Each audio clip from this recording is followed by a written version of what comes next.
Mama nekunwa. Mama. I don't know, This food is sweet too. My wife. Hey, sit down. I remember say I no give you money after they come off for house.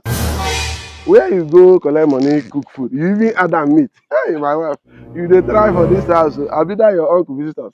Go and ask your grandfather. which of your uncle visitors? Eh? Come on to give me money, make I cook food.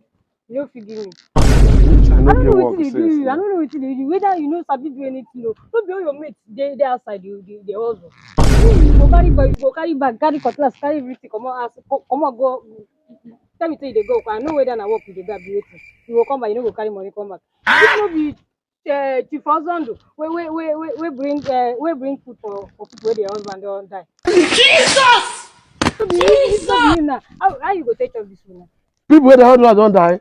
You be He mumu. the kid all blood doing the one come. Eh? You never die.